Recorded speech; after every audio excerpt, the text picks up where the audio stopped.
Existe un concepto en la interpretación literaria conocido como el pacto ficcional. Y no se refiere a cuando tú y tu novia de la primaria juraron que se iban a amar para siempre. ¿Quieres saber qué es el pacto ficcional y cómo lo podemos aplicar al arte visual si es que se puede?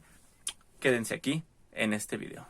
Poéticos y poéticas, bienvenidos a Poéticamente Incorrecto. En su texto 6 paseos por los bosques narrativos, Umberto Eco establece el concepto de pacto ficcional. Y es básicamente un pacto implícito entre el texto y el lector. Si se realiza bien, nos está diciendo que el texto está funcionando de forma positiva, que tiene una buena interpretación y que tiene una buena estructura. Y podemos dividir estos conceptos en 6 puntos diferentes. 1.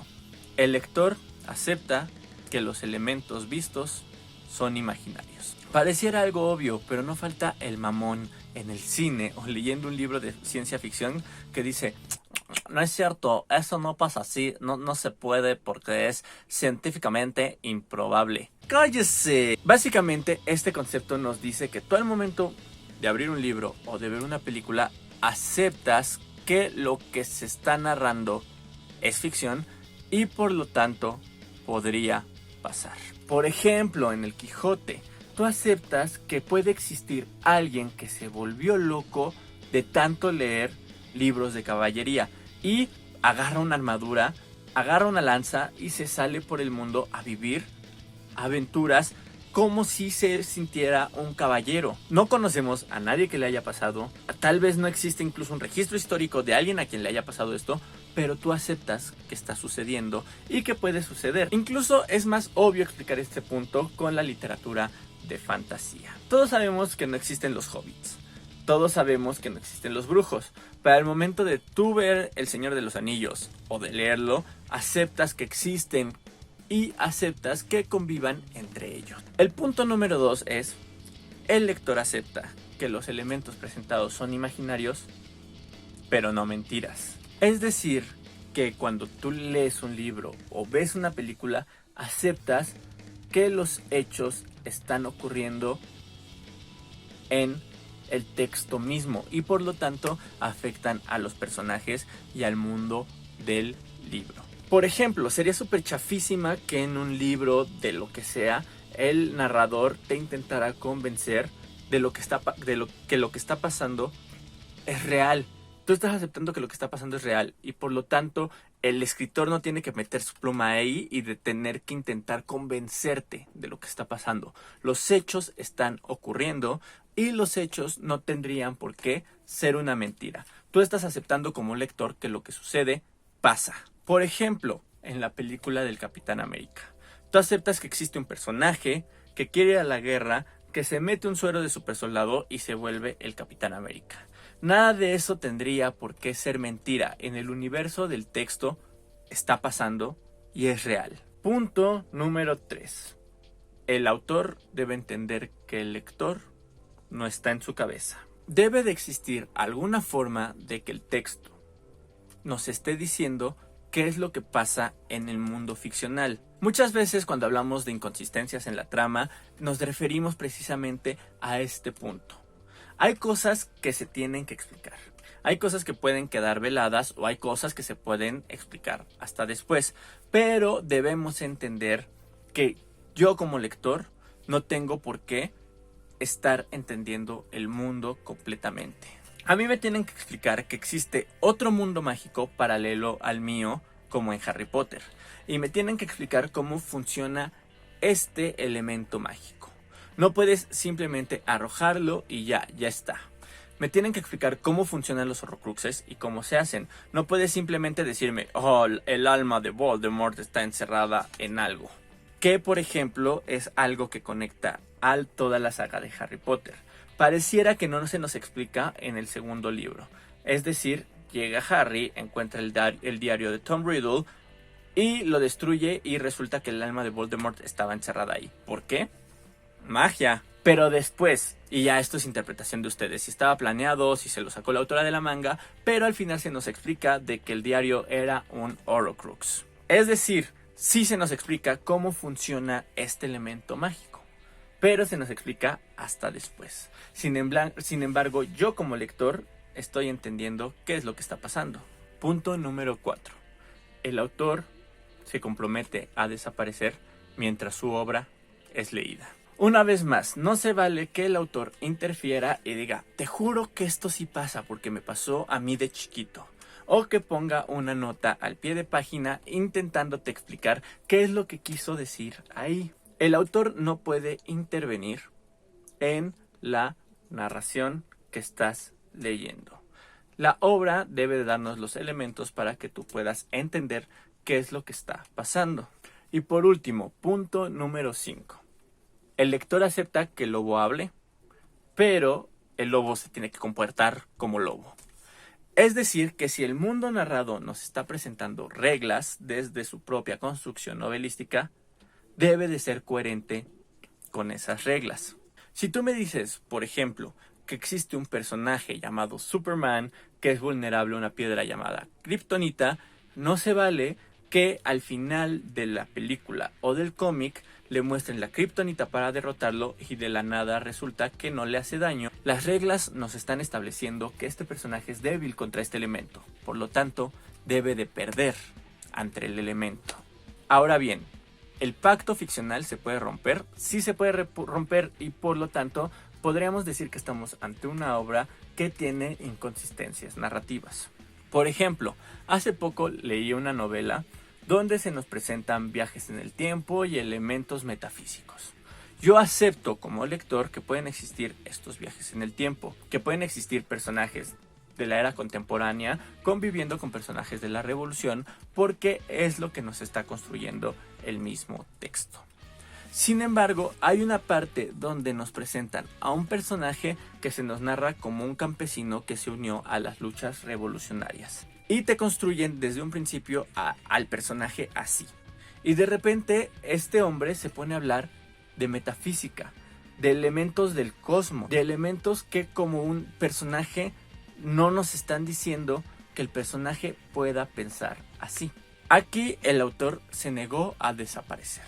Es evidente que es el autor hablando a través del personaje y presentándote sus posturas de la metafísica con respecto a los viajes en el tiempo desde su personaje. Es decir, estás viendo hablar al autor, no al personaje. Y por lo tanto rompe completamente con el pacto ficcional y tú como lector ya no te sientes cómodo leyendo la obra, ya no te sientes familiarizado, ya no sientes que exista ese elemento que te anima a continuar. Ahora bien, esto lo podemos implementar a una pieza de artes visuales, a una pintura, por ejemplo. Yo creo que sí. Y esta es una propuesta completamente personal de cómo trasladar el pacto ficcional de la literatura a las artes visuales. Propuestas random con Alejandro Rodríguez. Punto número 1. El lector acepta que está ante una obra de ficción. Creo que esto no es nada difícil. Tú como espectador aceptas que estás ante una pintura y que los elementos que componen esa pintura nos van a decir algo. Los colores, los personajes, etc. Elementos que ya vi en el video anterior. El lector acepta que lo que se está contando son elementos imaginarios, pero no mentiras. Y tengo el ejemplo perfecto para explicar esto en las artes visuales.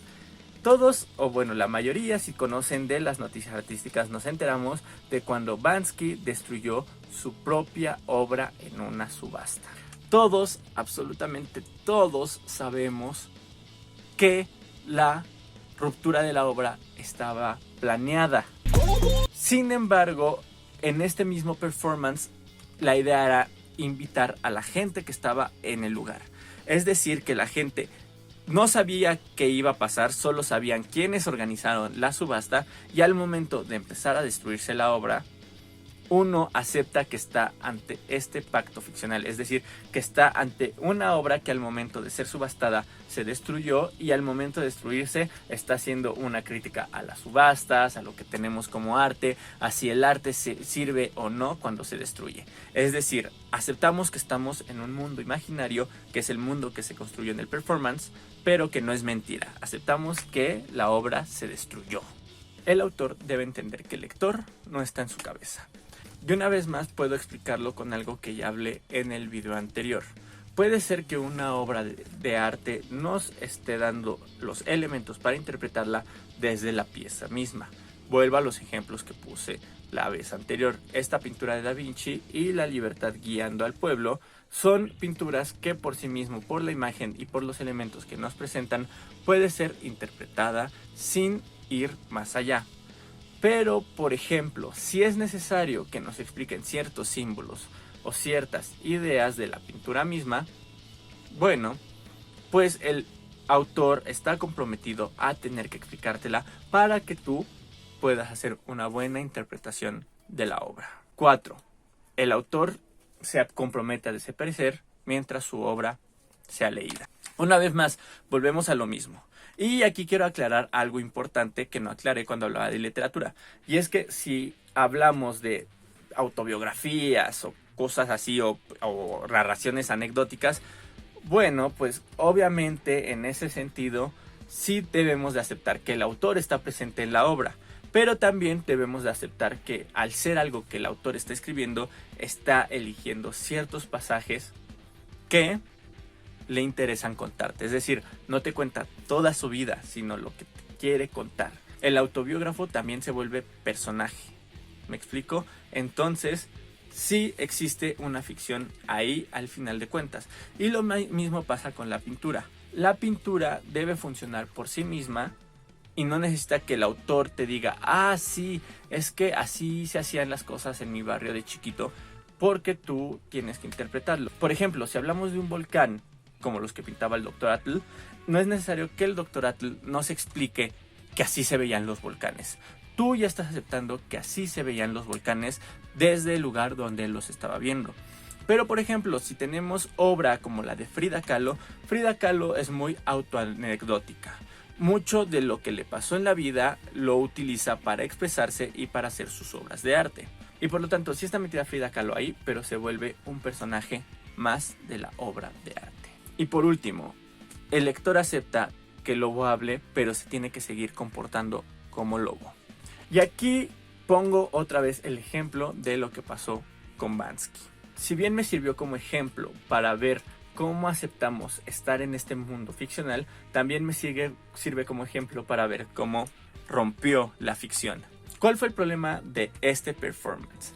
El problema principal es que si tú estás aceptando que la obra se está autodestruyendo como para boicotear la subasta de algún modo, si tú aceptas que la obra se va a autodestruir por eso, bien, pero lo que no se vale es que la obra se queda a media autodestrucción. Eso es completamente inverosímil. A ella no le puedes comprar la narrativa porque, o sea, no solo logró meter la máquina trituradora a la subasta sin que nadie se diera cuenta, sino que, aparte, casualmente se detiene a media destrucción.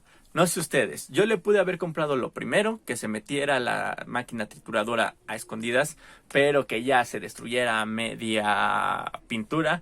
Bueno, eso ya yo creo que rompe completamente con el pacto ficcional. ¿Por qué? Porque está en contra de la naturaleza de la trituradora. El lobo no se comportó como lobo.